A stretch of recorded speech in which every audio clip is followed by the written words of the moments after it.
Right, so prison overcrowding in the UK. Labour are bleating about it, blaming the last government as they do, which for once might not be a lie, but given they've just sent another 4 Just Stop Oil protesters down for the crime of protest, it isn't like Labour are helping the situation much themselves here. However, they might have hit upon a somewhat hypocritical plan for dealing with this, despite public denials to essentially deport prisoners to Estonian gulags. Estonia have piped up and offered room in their prisons should the UK want them. Keir Starmer has this innate ability to make as many people as possible detest him all at once, does he not? And yet again he's managed it here. Left and right wingers are united insofar as their disgust at this concept, though naturally for very different reasons. Right, so currently across England and Wales there are apparently only 1,098 prison spaces left. Such is the crisis in the prison system. Yet another casualty of privatisation as it is. Done in the 1990s, as it was, the answer to prison overcrowding then, and of course it has only made matters worse as profits are sucked out of the prison system because it's all about making money for somebody rather than putting the necessary investment back in. The mere fact Keir Starmer is, for example, trumpeting rail renationalisation right now as a positive headline should be spun into a negative for him, frankly, because well, if renationalisation is necessary in one area of privatisation, then that undermines privatisation across the board, does it not? And renationalisation of every service that was functionally stolen from us, stolen from the public, stolen from public ownership over the last 40-odd years, must be restored to us then. None of it has ever worked in the public interest, just the interests of a few shareholders. But that's an argument and a rant for another video. Confronted with the prisons crisis, though, Starmer has already talked about shortening or ending sentences early for some prisoners to ease matters. But with overcrowding a worsening issue, prisons falling apart through that lack of investment for decades, more practically speaking needing to be built, it comes across as all the more pathetic when more protesters get given custodial sentences, as we've now just observed with another 4 Just Stop Oil protesters having been handed jail time of up to 3 years, again for peaceful protest, having dug a tunnel to block an oil terminal and occupied it for 13 days back in 2022, protesting against the new oil and gas exploration licenses, the burning of fossil fuels, of course, contributing to the climate crisis as they do. And these sentences coinciding with news that 2024 was the Earth's hottest on-record year ever has made this move all the more ridiculous and perverse. Sadly, that's 4 more prison places lost, though, which frankly should have gone to real criminals and not people being punished for protesting in a non-violent manner.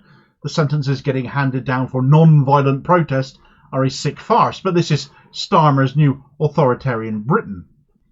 Consider what else he's having people arrested for at the moment, though. The arrests of journalists, for example, reporting on Israeli atrocity, exposing them and taking an even-handed approach to the Israel-Gaza situation right now, when our government are completely on one side of that argument.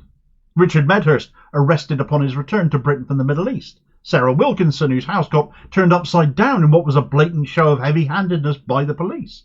Will they go to prison next for telling the truth? Julian Assange all over again? Well, we know about Starmer's involvement there too, after all, don't we? But on the flip side of this, though, there is obviously a need for prison spaces for people who are committing real crimes. And we've just seen in that vein, for example, the longest prison sentence handed down yet to one of the fascist rioters, Thomas Burley of Rotherham, sentenced to 9 years, who attempted to burn down a hotel by filling a bin with wood, lighting it and pushing it up against one of the exits, trapping people inside, risking their lives in doing so. His sentence, frankly, isn't long enough, but such is the issue when prisons are overcrowded. And so we come to this Estonia plan, which got floated by Sky News, and which several of the right-wing hate rags have also run with.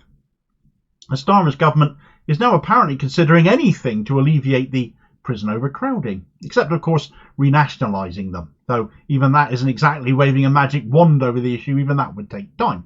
And even though Number 10 is denying it, it has been reported that the Minister for Justice, Shabana Mahmood, the woman who seconded Keir Starmer's motion to keep Jeremy Corbyn from standing as a Labour MP again, so what does she really know of justice anyway, is what always springs to my mind, is heading to Estonia next week, apparently, to speak to her counterpart over there, Lisa Pacosta, in regards to leasing prison cells over there.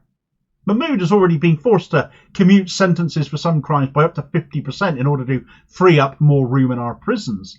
But thus far, there's little sign of doing anything other than that, anything more proactive, to ensure we have a prison system fit for purpose going forwards, aside from talk of finally building some more prisons. So if they are just going to be palmed off to private interests again, it really just kicks this can down the road.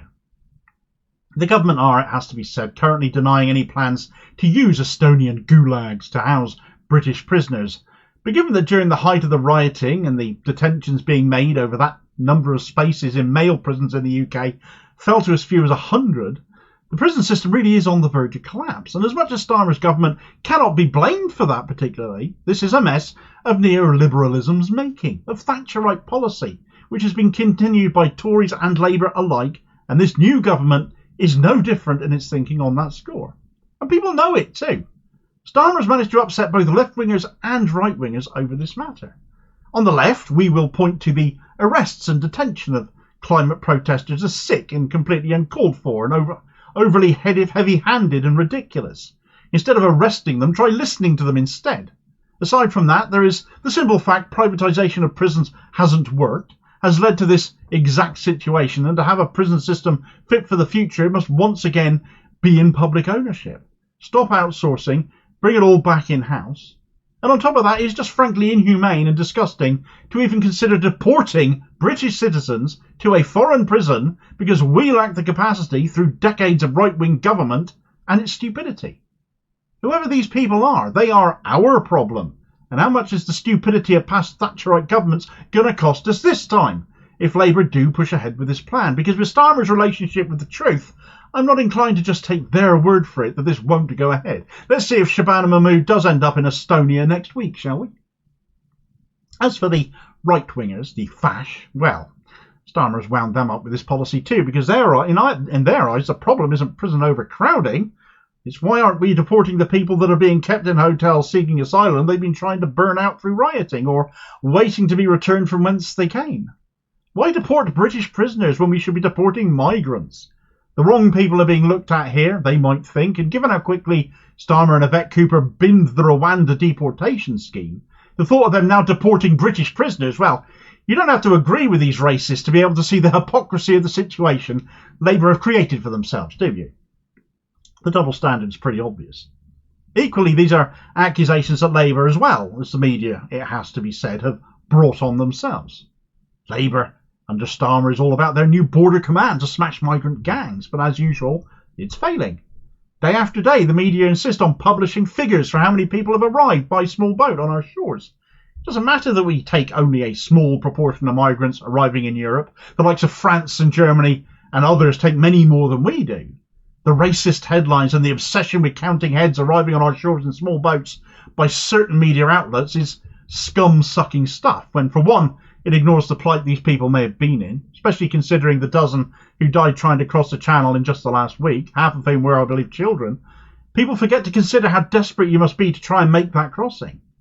Instead, we're primed by the media and government rhetoric, especially under the last Tory government, as bad as they were, to ignore this and to bash these people and punch down on them, when a safe legal route would actually put the traffickers Starmer claims to want to put out of business so badly, actually out of business.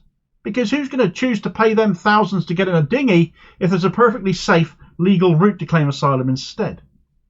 So this prisoner deportation scheme, get back to that. How far it is legitimately being considered still remains to be seen. The fact it even got reported by newspaper and television media meant it was clearly considered to be sufficient in its extent to go onto their radars. And we need to be vigilant for how far it now continues to be considered for.